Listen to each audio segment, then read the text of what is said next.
Muy buenas tardes, tengan todos y todas.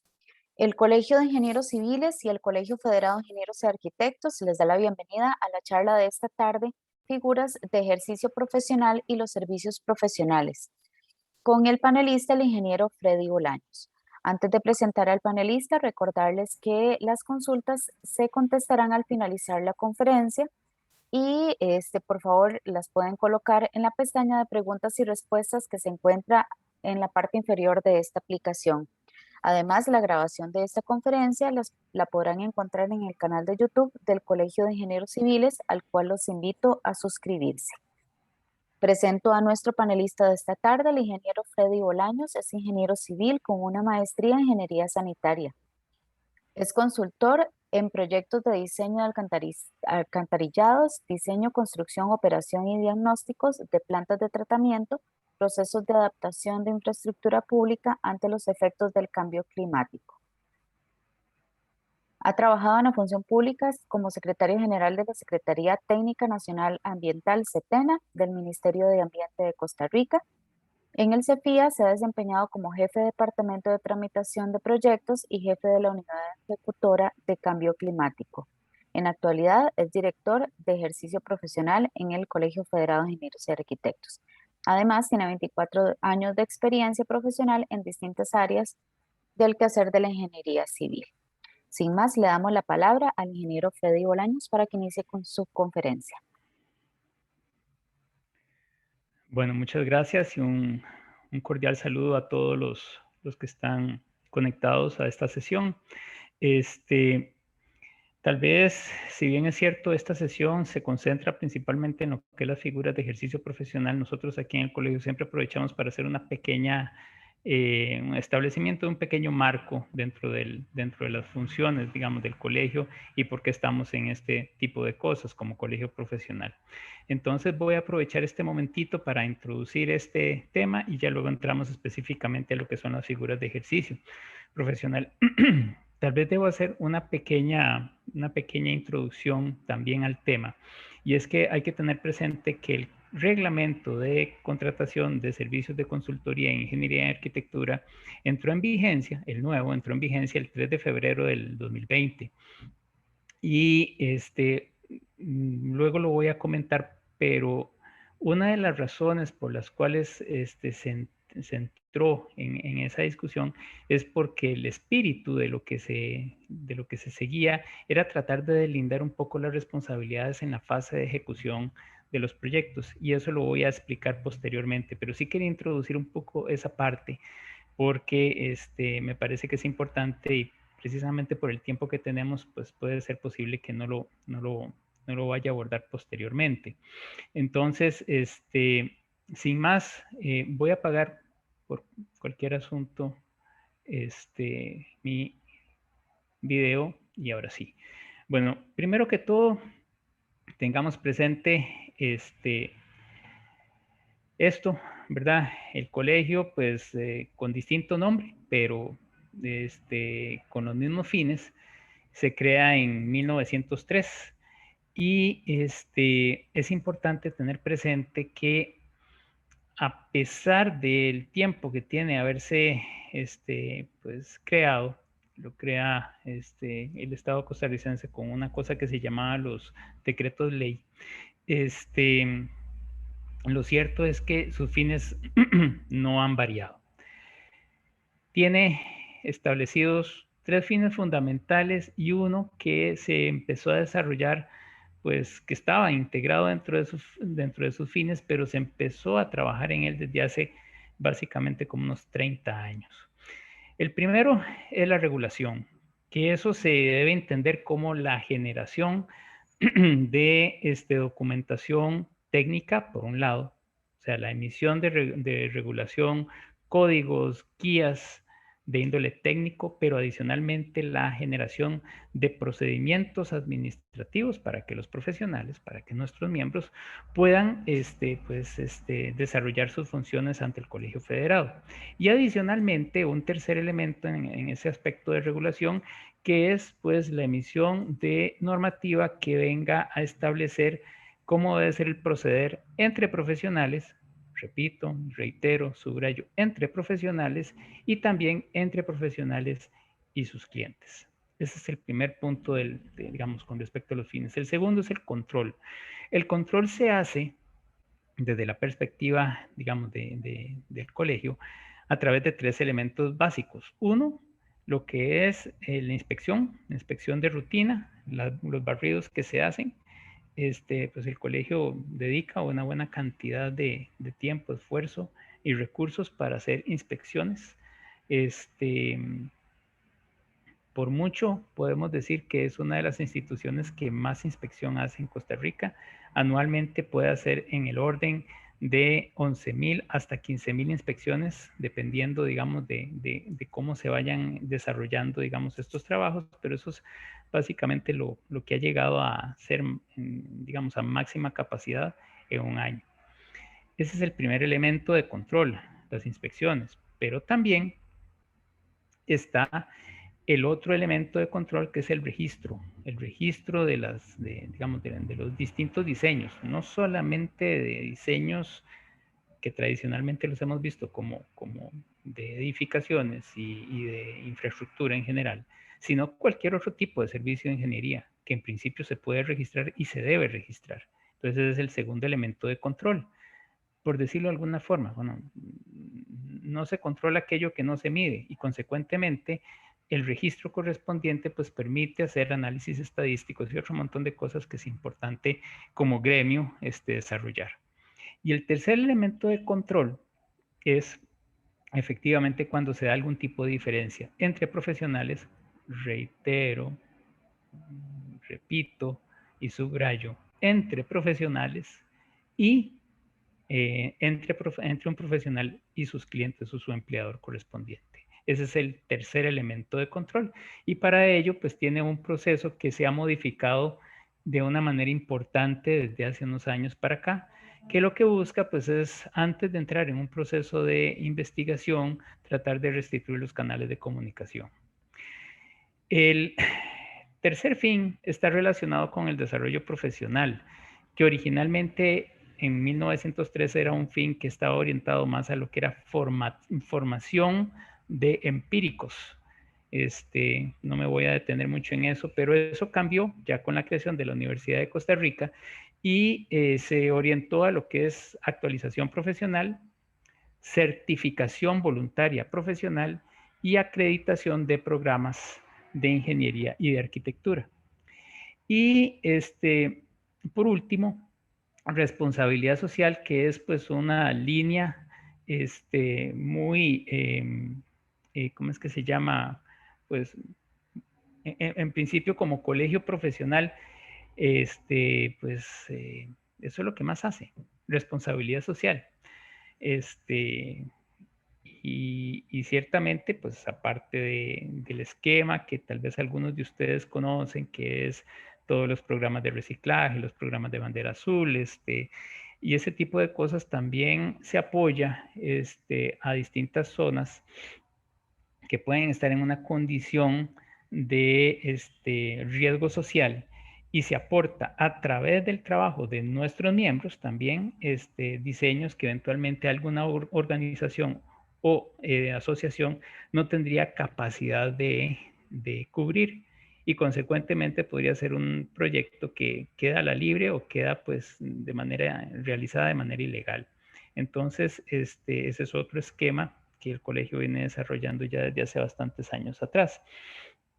Ahora, propiamente lo que es la dirección de ejercicio profesional está compuesta por tres áreas funcionales. Y reitero que esto es importante como una pequeña introducción al tema, porque muchas de estas figuras vienen a ser analizadas en estas áreas que ustedes están viendo. Tenemos el Centro de Resolución de Conflictos, que no es solamente la resolución de conflictos amparada a lo que es la ley de resolución alterna de conflictos, sino que ahí se pueden hacer distintos esquemas o se pueden utilizar distintas herramientas para restituir la comunicación entre las partes. Se puede utilizar mediación, concertación, conciliación, arbitraje, solución de controversias, una serie de esquemas y todo pues básicamente se maneja ahí. Ahora, Eventualmente, cuando se llega a determinar, ya sea porque alguien hace la solicitud y se verifica que efectivamente hay mérito, y hago referencia a esto de manera importante, se verifica que hay realmente mérito para poder hacer una investigación preliminar, se pasa al centro de análisis y verificación, que para ponerlo en términos un poco más aterrizados, es un investigador, pero es preliminar. Todavía en esa fase, cuando vemos el centro de análisis y verificación, lo cierto del caso es que se está recabando información. No es un proceso, no se está abriendo ningún tipo de proceso formal, digamos, que vaya a ser sujeto a una audiencia, sino que pues es un proceso preliminar que eventualmente podría seguir o podría que no, ¿verdad? Finalmente, si se logra presupuestar, si se logra evidenciar que se presume que hay algún tipo de aspecto que raya con la praxis o la ética, pues eventualmente entonces pasa a los tribunales de honor. Esas son las tres áreas de las cuales está compuesta esta dirección de ejercicio profesional. Y en principio se ha tratado de hacer un cambio en lo que es, en lo que es propiamente la atención correspondiente de los distintos usuarios de los servicios. Pues obviamente siempre se va a promover aspectos relacionados con que se brinden los mejores servicios, y también de cierto punto se logre establecer un punto neutral en donde, si un profesional se está comportando de manera adecuada y un cliente pues no está usando este profesional, pues eventualmente también vamos a promover ese respeto, ¿verdad? Eh, Muchas de las cosas que la dirección va y está poniendo en funcionamiento es basado en tecnología. La bitácora digital ambiental ha sido el primer paso. Bueno, pues el primer paso fue realmente las plataformas de tramitación, pero la bitácora es un segundo paso. Esa bitácora va a cambiar en el futuro. Se espera que en el futuro pues, sea un elemento de guía más activo, más dinámico para los, eh, digamos, para los usuarios de esta aplicación, de tal forma que avise que hay que respetar cierto tipo de retiros, avise que hay que respetar densidades, avise que hay que respetar coberturas, le recuerde que se le tiene que avisar a algún profesional en ingeniería eléctrica que llegue a revisar cierto tipo de proyectos que son de más de 80 metros cuadrados, precisamente para que sea un poco más dinámico y que pues evitemos que inclusive los profesionales lleguen acá a la dirección para atender algún tipo de problema. Pero ese es el segundo elemento que la dirección viene promocionando. Y ciertamente lo que persigue es tratar de restituir los canales de comunicación. Un grandísimo porcentaje de los casos que se ven en el CRC llegan a resolverse. Y la razón por la que se resuelve es porque no hay un problema de praxis, sino un problema de comunicación. Entonces, la idea es tratar de utilizar esos mecanismos, pues obviamente a menos de que, eh, siempre y cuando se pueda, pues obviamente sea justificable. Bueno, si ya se puso en riesgo la vida, si se puso en riesgo el ambiente, si se logra evidenciar pues mala fe, ya contra eso pues no hay mucho más que hacer, pero siempre tratando de agotar todas las vías para resolver el problema. Y bueno, pues básicamente eso es en términos generales la visión de la dirección. Todo esto que he hablado pues se resume en este flujo que está aquí, que ustedes pueden ver, y establece como una primera vía de entrada a lo que es resolución de conflictos, tal vez como para que tengan una idea del volumen que se maneja. Estamos hablando de que a nivel anual se puede manejar entre unos 3.500 casos y 4.000 casos al año. Eso es lo que entra, digamos, al colegio. Y de eso, pues es un porcentaje relativamente bajo lo que termina siendo, digamos, lo que se presume que efectivamente conlleva o tiene involucrado algún tipo de praxis, ¿sí? O ética, ¿verdad? Entonces, ese esquema se puso a funcionar en el 2016 y se ha venido dando pues buenos resultados. de más está decir que da un valor agregado a las partes, ¿verdad? Al fin y al cabo, pues el cliente termina viendo, resuelta su situación. En principio es una cuestión que no redunda en mal praxis, entonces no se le afecta el expediente al profesional. Tiene una serie de ventajas. Entonces esto, el CRC pues hace una verificación y efectivamente si logra evidenciar a primera vista temas de ética, pues eventualmente podría ser sujeto a ser trasladado al CAB, pero si no, tiene una serie de herramientas que pueden aplicar para llegar a un acuerdo, se le da seguimiento a ese acuerdo, ojalá que no se incumpla. Si se incumple, pues eventualmente también será sujeto a una investigación posterior, preliminar, ¿verdad?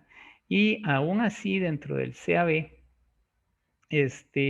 hay criterios atenuantes que fueron definidos por la Junta Directiva General hace algunos años, en donde eventualmente, si se pueden aplicar, no se le toca el expediente al profesional también. Entonces se puede archivar porque no hay mérito, pues se pueden aplicar criterios de oportunidad, se puede aplicar conceptos de justicia restaurativa, trabajos de algún tipo de inserción de comunales, ¿verdad? Esto pues obviamente está tipificado de tal forma que no es para cualquier caso, ¿verdad? Sino para casos de faltas menores, ¿verdad? Y eventualmente si estos criterios no pueden ser aplicados, pues entonces sí termina yendo a un tribunal de honor.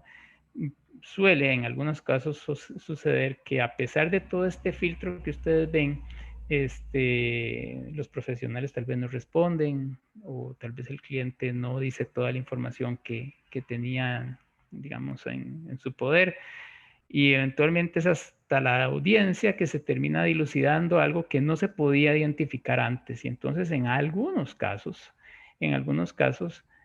aún llegando a tribunales de honor, pues el proceso se archiva porque se logra evidenciar algo que alguna de las partes no quiso o no vio importante en su determinado momento aportar. Ahora, ya entrando un poco más en materia, recordando que estas nuevas figuras de ejercicio profesional, pues, están ideadas precisamente para ejercer tal vez de una forma más... a ver, el reglamento se trata de modificar y se modifica para tratar de llevarlo a una condición más real. O sea, que las figuras y las condiciones representaran una condición un poco más actualizada de lo que la normativa establecía. Y lo cierto del caso es que como profesionales tenemos la grandísima oportunidad de hacer grandísimas contribuciones. Y cuando no se deslinda bien las responsabilidades, entonces pues de pronto podemos tener problemas de cosas que alguno pudo haber hecho bien, pero otro pudo haber hecho mal, como cosas como este tipo, ¿verdad? Entonces, el objetivo, reitero, de este reglamento es tratar de deslindar y actualizar un poco las figuras, pero tratar de deslindar las responsabilidades en la parte de ejecución.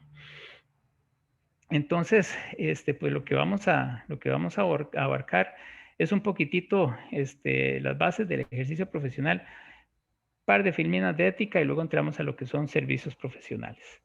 Si ustedes buscan el concepto de ejercicio profesional en cualquier lugar, se van a encontrar con que es reiterativo, que tiene asociado el concepto de un esfuerzo intelectual que responde a la especialidad correspondiente y que generalmente tiene involucrado conocimiento de normativa y adicionalmente involucra experiencia. Ahora, si lo vemos desde la perspectiva propiamente de lo que dice nuestra normativa, curiosamente lo reitera. Habla de labores que son eminentemente intelectuales, obviamente son, en nuestro caso, pues desarrolladas por nuestros colegas y los miembros que agrupa este colegio profesional según la especialidad y pues que brindan soluciones a distintos problemas en todas las fases de un proyecto. Y de tal forma que precisamente eso lo que tiene que ver es un conocimiento adquirido formalmente a través de los centros de educación superior y a través de los procesos de actualización profesional, una habilidad que es por decirlo de alguna forma, las horas vuelo, los años de experiencia y la actitud. Y lo que modifica la actitud precisamente es pues el conocimiento de cuáles son los alcances que puede tener alguna figura, en este caso, y la experiencia relacionada. Entonces, desde esa perspectiva, solamente ya para terminar con esto, si ustedes buscan igual cuáles son los elementos que describen ética profesional en distintas profesiones, lo van a ver de manera reiterada en beneficencia, autonomía para tomar decisiones, que sea razonable y equitativo y no generar daño. Y curiosamente, el código deontológico nuestro, pues, lo viene a abordar en distintos capítulos, ya sea en lo relacionado con la sociedad, o ya sea con la dignidad de la profesión, o ya sea con el servicio que debemos dar a los clientes, o ya sea con la relación entre colegas. Pero eso que ustedes ven se ve reflejado, lo que vimos en esa filmina anterior, se ve reflejado en el código deontológico del CEFIA. Y finalmente,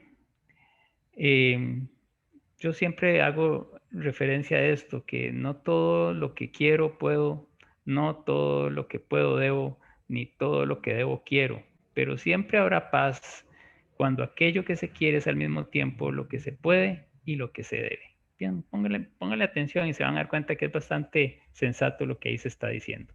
Ahora, con respecto a la responsabilidad profesional y en específico la responsabilidad profesional asociada a estas figuras que vamos a ver, se puede resumir en una obligación. Es una obligación adquirida. Y tiene una serie de connotaciones de lealtad, de aceptar trabajos acorde al conocimiento que uno tiene, de ser objetivo, de respetar las reglas fijadas por el cliente, y le pongo un asterisco ahí, siempre y cuando lo que nos esté pidiendo el cliente esté acorde a lo que la normativa establece, ¿verdad? Porque volviéndome otra vez al esquema, digamos, de la génesis de nuestro colegio, tal vez la normativa anterior partía del hecho de una relación muy simple entre un profesional y un cliente, y ahora no es así. Ahora tenemos un cliente que ya es conocedor de la sustancia que maneja, digamos, la ingeniería y la arquitectura, inclusive tiene asesores, pero contrata a un profesional o una empresa para que le haga un cierto trabajo, y a veces ese cliente, tal vez por, digamos, por cierto grado de abuso, le puede estar pidiendo a esa empresa que haga cosas que en principio no debería hacer. Entonces, por eso hago ese asterisco, porque el cliente ha cambiado mucho con el tiempo. Ya no es un cliente que no conoce del tema, sino que a veces hay clientes que conocen muy bien del tema. Bueno, mantenerse actualizado, ser neutral en sus declaraciones, y pues cumplir con normas vigentes. De tal forma que este reglamento viene a establecer algunos cambios. Aquí hacemos un repaso de las fases que abarca. En primera fase, pues mantiene el concepto de estudios preliminares, que lo voy a abordar posteriormente. Habla de estudios técnicos, que antes se llamaban estudios básicos. Mantiene el concepto de anteproyecto y el concepto de planos y especificaciones técnicas. Incluye la figura de la gerencia de proyectos en la primera fase. También siempre aquí en el colegio y también en la calle siempre se ha hablado de el presupuesto global y el presupuesto detallado, pero lo interesante de esto es que vieran que cuando se estaba haciendo la modificación de esta reglamentación, la reglamentación vieja no tenía una división de presupuestos. no tenía eso. Eso estaba en el arancel, pero no estaba en el reglamento de contratación de servicios. Entonces, algunas de las cosas que se fueron modificando, porque nos pareció que era importante, y cuando hablo en plural, también es importante tener presente que la administración del colegio no cambia la normativa por un antojo, ni puede tampoco cambiarla así nomás. Este reglamento pues fue modificado a través del trabajo de una comisión en donde habían miembros de cada colegio ahí representados, que son los que tenían pues voz y voto, y unos representantes de la administración que solamente teníamos voz para poder hacer la modificación, pues aportábamos nuestro conocimiento, nuestra experiencia, pero las cosas como fueran quedando ya finalmente aprobadas, pues era responsabilidad de los miembros de esa comisión. Por eso hablo en plural. Entonces, volviendo al tema del presupuesto, ciertamente el presupuesto en el reglamento anterior, pues solamente existía una definición, un presupuesto, nada más. La programación del proyecto y la asesoría en licitación y adjudicación. Ahí tal vez se puede hacer énfasis en los puntos que están marcados con asterisco, y es que esos son los servicios obligatorios. Efectivamente, el reglamento cambia y dice que la estimación del global de costos es un servicio obligatorio. Sin embargo, la misma junta directiva tomó un acuerdo dejando esa parte en suspenso hasta tanto no se actualice el arancel de servicios profesionales. Y es un trabajo que viene desarrollándose. Entonces, hasta tanto no salga el nuevo arancel, la estimación global de costos pues sigue siendo una opción, no es obligatorio. La segunda fase es, me atrevo yo a decir que la fase y son las figuras que más varían. Por decirlo de alguna forma, se repotencia la figura de la inspección, se introduce la figura del responsable de la ejecución de la construcción, que lo voy a abordar en detalle posteriormente. Se cambia el nombre de dirección técnica a dirección de obra y funciona muy parecido a cómo funciona la dirección técnica siempre y cuando no existe un inspector. Que también eso lo voy a abordar posteriormente. Se introduce la gerencia de proyectos también en esa segunda fase. Se elimina la figura de supervisión. Si se acuerdan, había una figura de supervisión en el reglamento anterior que era muy ambigua. No tenía definido pues, muchas cosas. No tenía definido arancel. No tenía definido frecuencia de visitas. No estaba claramente establecido cuál era su responsabilidad. Y lo único que se podía, digamos, asociar de cierta forma era que probablemente esa figura estuvo involucrada o esa persona estuvo involucrada en la fase de diseño.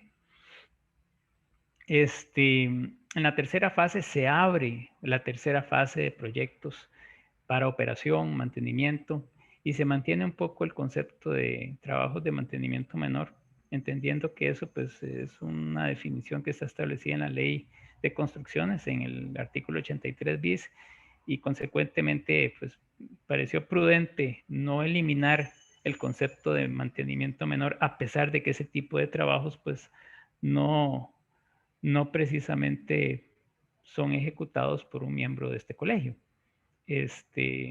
Pero precisamente para que tuviera concatenación con la ley de construcciones se mantuvo. Y otros servicios de fiscalización de inversiones, coordinación de proyectos, que es una figura nueva, y todos los demás servicios que pueden existir para las distintas áreas del conocimiento que agrupa a nuestro colegio. Diagnósticos, informes, todo lo que ustedes se puedan imaginar.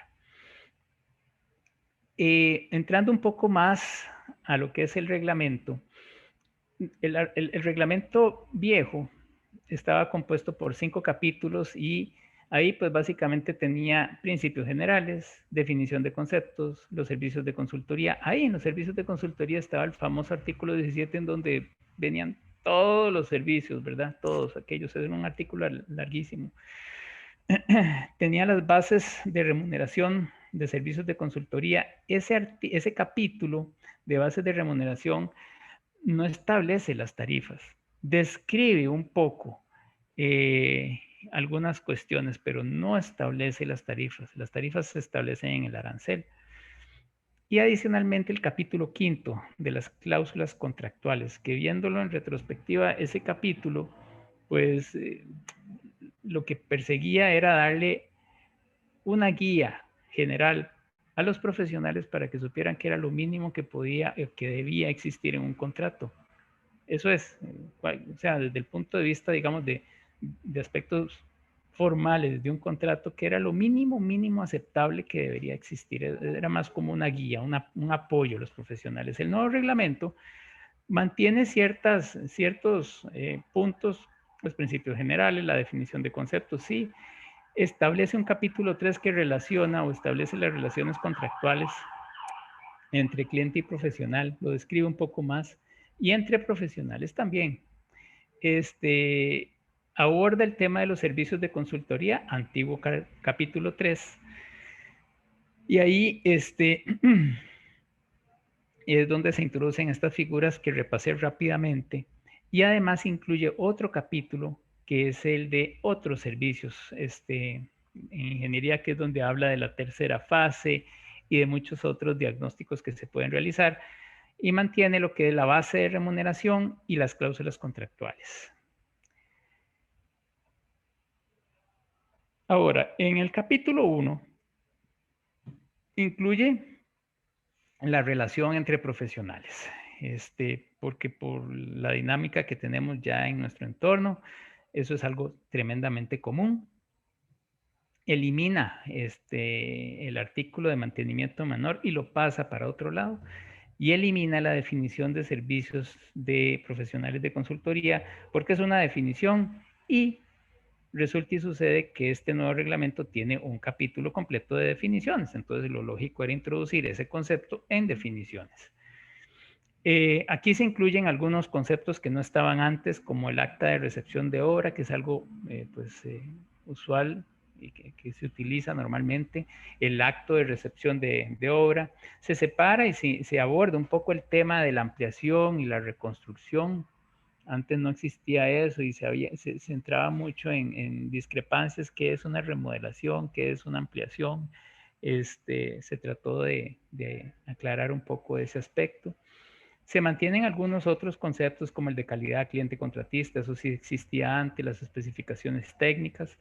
Se incluye el concepto de coordinador de proyecto, que es una figura que puede aplicarse para proyecto constructivo como proyecto de cualquier otra índole. Y en principio es un profesional que establece la relación con el cliente, pero el cliente le dice, mire, yo no quiero saber absolutamente nada de todos los demás profesionales, hágase usted cargo de eso.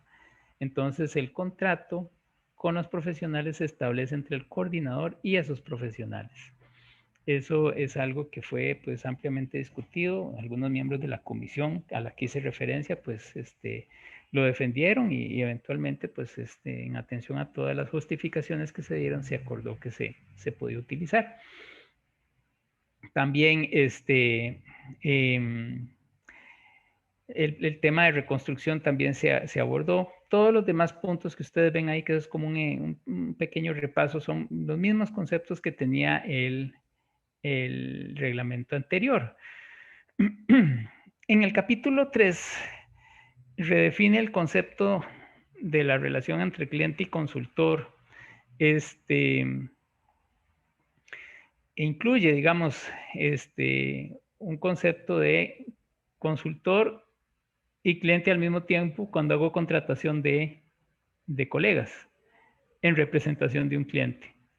Si bien es cierto, el colegio federado y ningún colegio profesional puede regular el proceder de aquel que no sea miembro, En este capítulo se trata de pues, establecer algunos deseables que el cliente tiene con lo que el cliente tiene que contar. Y eso no tanto para el cliente, sino para los profesionales que hacen uso de esa reglamentación, que logren identificar aspectos que le permita pues tener un poco más de abundamiento para poder definir un cliente, para poder ver cómo el cliente se está comportando, para saber si efectivamente pues este cliente este, es transparente con nosotros, ¿verdad? Entonces algunas cosas que, reitero, no es tanto para el cliente, es para el profesional y que vea qué es lo que eventualmente el cliente debe comprometerse a dar. Y bueno, también redefine la relación entre profesionales. En el capítulo cuarto, abarca 3 fases de proyecto, lo que es diseño, ejecución, operación y mantenimiento. Y en este capítulo cuarto, específicamente en lo que es la primera fase, aborda esos servicios que ustedes ven ahí, que ya los describí rápidamente. Y reitero básicamente que, pues en principio los alcances de estos servicios no variaron, no variaron. Aquí en lo que es la presupuestación solamente se tomó el concepto que se tenía en el arancel y se plasmó en el reglamento para que quedara bien desde ahí. Pensando en que pues en el futuro este arancel no va a tener tanta prosa, sino que lo que va a tener pues son porcentajes o curvas para el cálculo de honorarios o ese tipo de cosas, ¿verdad?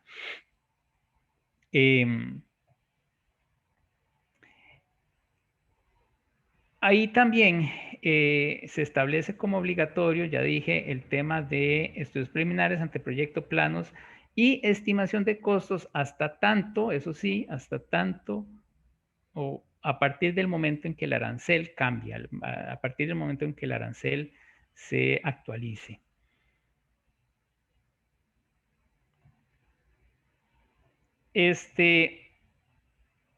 Aquí también hay un transitorio que establece o le establece a los colegios, miembros del Colegio Federado, aportar una serie de guías para lo que es la elaboración de planos.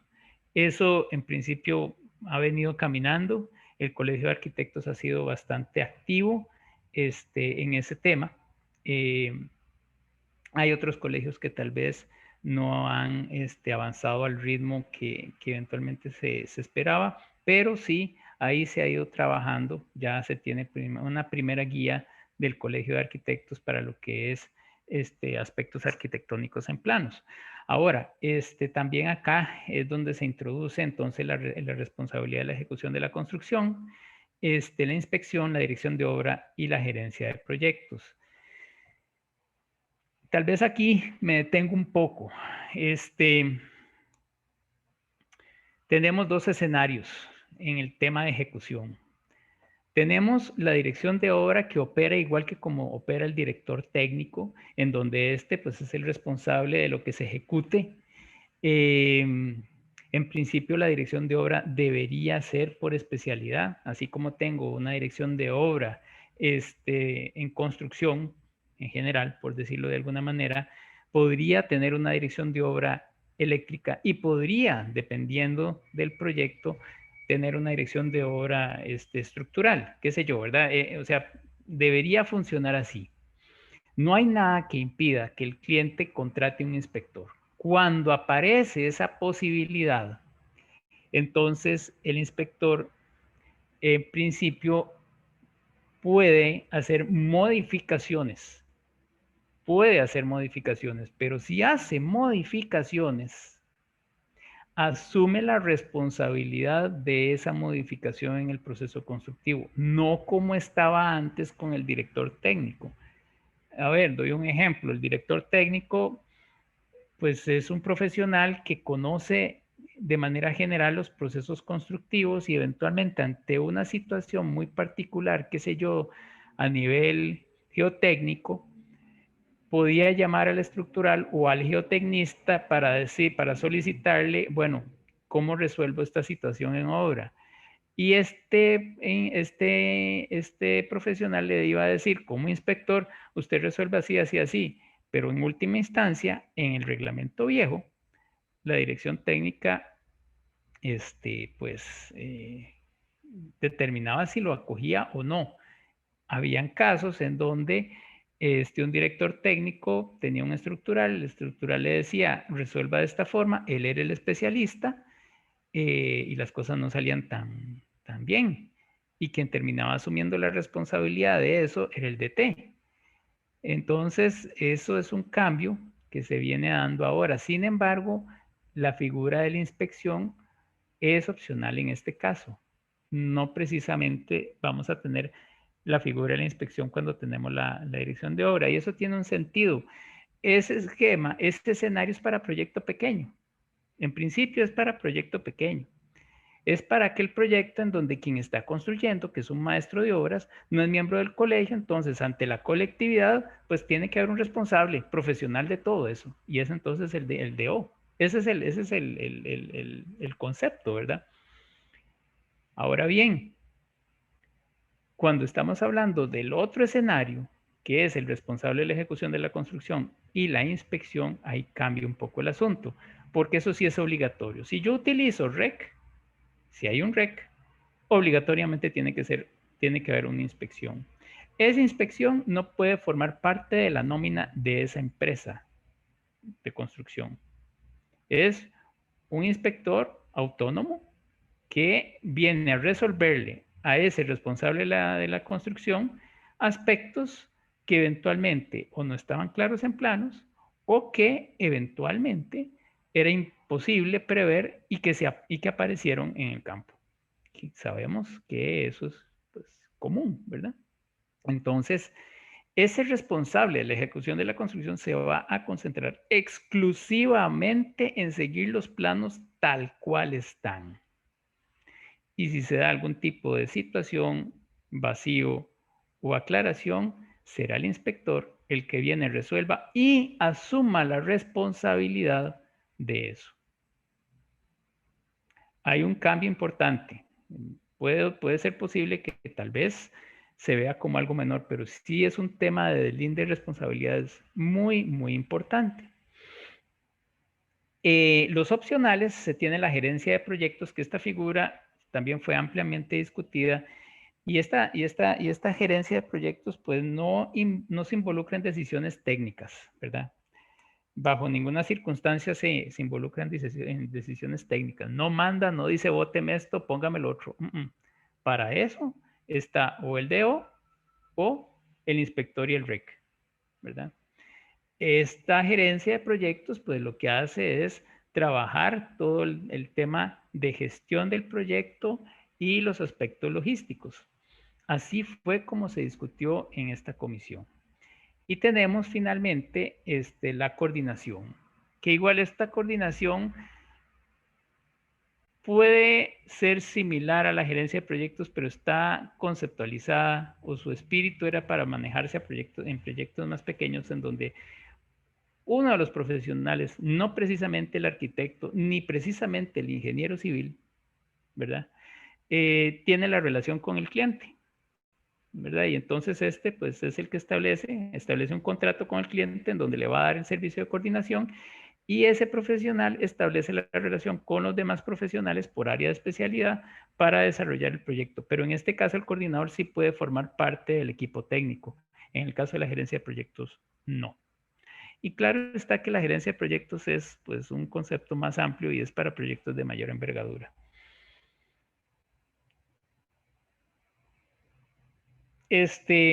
Importante, no puede convivir la DO con el REC.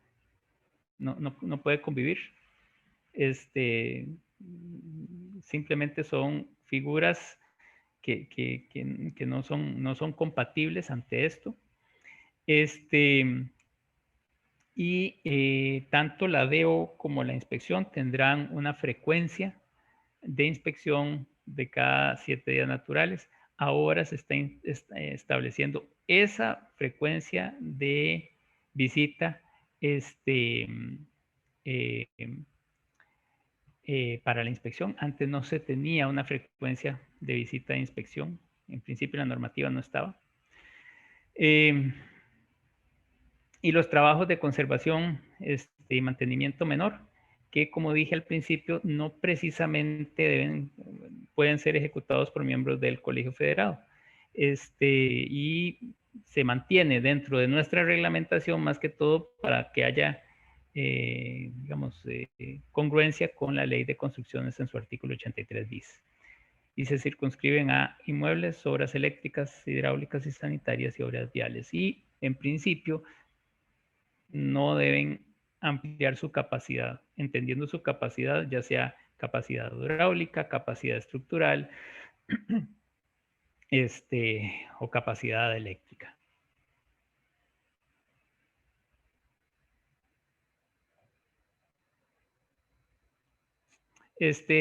Los otros servicios de consultoría incluye ahí la fiscalización, que puede ser aplicable no solamente a proyectos constructivos, sino a cualquier otro tipo de proyecto.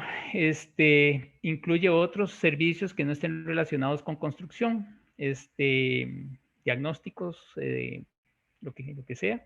Ahí en ese capítulo se incluye la figura del coordinador de proyecto, que puede ser utilizado para procesos constructivos como para otro tipo de proyectos también. Y ahí se establece esa explicación que di con respecto a los esquemas de contratación. El coordinador establece contrato por servicio de coordinación con el cliente y el coordinador establece contrato con el grupo de profesionales a través de los contratos correspondientes que tiene el colegio. Con respecto a lo que son las bases de remuneración, pues son deseables, ¿verdad? Que sean esquemas flexibles, que se garantice el financiamiento correspondiente, establece 3 posibles vías de remuneración de honorarios profesionales, una a través de la tarifa, otra a través del precio global o suma alzada, como también se le conoce, y otra a través de reconocimiento de gastos más un honorario fijo. También se incluye ahí la definición de qué son costos directos y costos indirectos. O bueno, gastos indirectos y gastos directos. También se hace referencia a lo que son gastos reembolsables. Esto es importante porque de la perspectiva propiamente de la administración defendimos en su momento que era una consulta muy frecuente y en principio debía mantenerse en la normativa. También se hace énfasis en que el gasto reembolsable, se hace una referencia específica a un gasto reembolsable como el tiempo improductivo de profesionales cuando están en tiempo de traslado. Eso estaba establecido en la normativa anterior, pero en esta se hace muchísimo más, se hace énfasis en esto. Y las cláusulas contractuales, reitero, lo que se persigue y lo que persiguió originalmente esto fue dar una guía de qué era lo mínimo con lo que se requería contar en un contrato para que fuera, pues, digamos, formalizado de cierta manera. Como un aporte adicional a esto, tal vez, haciendo la comparación entre el reglamento original y el reglamento vigente, tenemos claro que en principio esto no varía. Digamos, las consultas profesionales, su alcance no varía. Los estudios básicos cambian de nombre, pero su alcance no varía. Los estudios preliminares igual, esos se mantienen igual que como estaban originalmente, y el anteproyecto también. Planos de construcción y especificaciones técnicas cambió de nombre para ampliarlo a cualquier tipo de plano, pero su alcance no cambia. El presupuesto ya lo expliqué, ¿verdad? No existía en presupuesto una definición de presupuesto detallado y de presupuesto global. Ahora se incluye. La programación de obra tampoco varía. Y adicionalmente a eso, la asesoría para licitación, adjudicación, se mantiene con los mismos alcances. Se varía un poco la redacción, pero es exactamente el mismo alcance. Y ahí también en otros se incluye la gerencia de proyectos. Para la segunda, bueno, en ese sentido, solamente un repaso con respecto a lo que son los porcentajes establecidos. Los estudios técnicos, se manejan según la normativa a través del cobro de reintegro, más una suma fija o porcentaje. Y los demás, pues sí, estudios preliminares 1.5 como mínimo, estimación global de costos 1.5 como mínimo, al anteproyecto 1, si se está dando los demás servicios de primera fase, y si solamente se está dando el anteproyecto como servicio es 1.5 como mínimo, y los planos de especificaciones técnicas un 4%. Ahora, en la segunda fase, comenté que la supervisión se eliminó, sí, la supervisión se eliminó y se mantiene la figura de la inspección como tal. Dentro de otros servicios incluye lo que es la gerencia de proyectos. La dirección técnica cambia de nombre, no tanto de alcance, siempre y cuando, ya dije, no exista esa figura de inspección. La administración antes incluía la dirección técnica. Ahora no hay administración.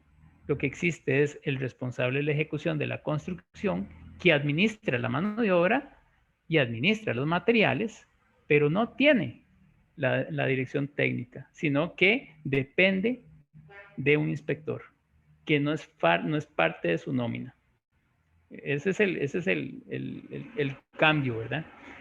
Y la fiscalización de inversiones, que aquí se mantiene el mismo alcance, pero solamente se hace referencia a que cuando estamos hablando de proyectos de interés social, pues está regido por la ley 7208.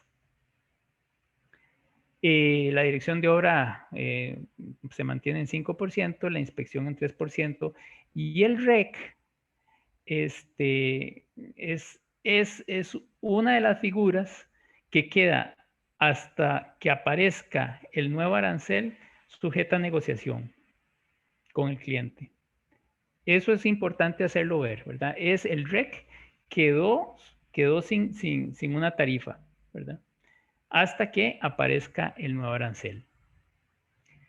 Y de otros servicios, antes se tenía un gran concepto de otros servicios, y ahora se trató de incluir algunas divisiones: operación, mantenimiento, servicios de consultoría no relacionados con construcción, y es probable que en el futuro esto se vaya haciendo cada vez más amplio. Y también lo que es la coordinación de proyecto, que ya lo expliqué. El presupuesto detallado, ¿verdad? Todos estos servicios no precisamente se dan como obligatorios, pues ampliamente conocido, pero tenemos el presupuesto detallado en un 1%, asesoría para licitación y adjudicación un 0.5%, todo esto son tarifas mínimas, la programación de proyecto un 1%, y lo que es coordinación, gerencia de proyectos, servicios de operación y mantenimiento y servicios de consultoría de proyectos no constructivos, pues eventualmente esto será sujeto a esquemas de cobro, ya sea por suma alzada o reintegro más un honorario fijo. Recordarles también que la hora profesional se sigue manteniendo en 25.800 colones. Esto es algo que también se tiene que ajustar. Realmente la razón por la que no aumenta es precisamente porque eso está establecido en la ley orgánica del colegio, referido a un índice que cambia muy, muy, muy poco por año, y esto probablemente cuando salga el próximo arancel se va a ajustar para que sea un monto un poco más razonable. Por último, solamente hacerles ver que toda la información que les he compartido pues está también en la página del colegio, en la parte de normativa, en la parte de legal.cefia.or.cr. y pues básicamente quedo a su entera disposición para consultas, comentarios y digámoslo abiertamente críticas, si así lo quieren, eh, precisamente para atenderlos. También aprovecho para decir que en última instancia, si por una cuestión de tiempo no pudiera contestar, no hay ningún problema, pueden hacer llegar sus consultas y yo con todo gusto les respondo por escrito. Así que quedo a su entera disposición, Carol, Sí.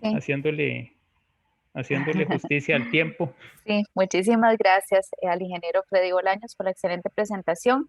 En el chat estoy colocando también el correo de él por si quieren hacerle consultas directamente. Solamente tenemos una consulta aquí en el chat y debido al tiempo solamente esa contestaremos. Si quedaran algunas más, yo se la estaría enviando, se la paso al ingeniero Freddy Bolaños para que él se las pueda contestar vía correo electrónico. Doña Eh, Silvia consulta en qué documento puedo encontrar las responsabilidades, alcance, etcétera, del maestro de obras. si el maestro de obras no es una figura que esté regulada por el colegio, este, no es no es un individuo que esté agremiado y consecuentemente nosotros no lo podemos normar a él o a ellos.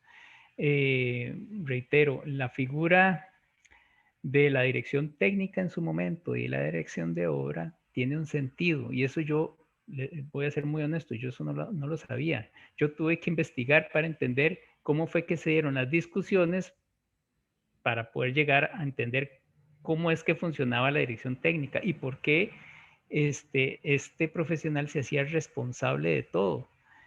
Hay que entender que la figura de un profesional se debe a la colectividad. Nadie hace ingeniería o arquitectura para sí mismo. Siempre va a ser un servicio para alguien más. Así tiene que verse. Consecuentemente, un profesional asume la responsabilidad de diseñar y ejecutar, o diseñar uno y otro ejecutar una obra. Cuando esta obra digamos, en el día a día ejecutada por alguien que no es miembro del colegio, pero sí es dirigida por un miembro del colegio, ese asume la responsabilidad porque el concepto es que yo me debo a la colectividad y le tengo que garantizar a esa colectividad, en la figura de lo que sea, que eso que estoy construyendo efectivamente se va a hacer tal cual. Ese es el tema de la dirección técnica antes y la dirección de obra. Nosotros no regulamos a los maestros de obra. Esa no es la competencia. El legislador no le asignó esa competencia al Colegio Federado. Inclusive, si yo llego y hablo de ejercicio ilegal de la profesión, tengo que empezar por probar que estoy haciendo ejercicio ilegal de la profesión y adicionalmente eso yo no lo puedo llamar a cuenta, sino que tiene que ser llevado a la Fiscalía General de la República, ¿verdad? Eso es todo un tema eso, pero no, desgraciadamente al maestro de obra no lo regulamos. Bueno, muchísimas gracias a todos los participantes en la charla del día de hoy. Muchas gracias al ingeniero Freddy Bolaños por la excelente conferencia. Las consultas que quedaron pendientes se enviarán vía correo electrónico a todos para ser contestadas por ese medio.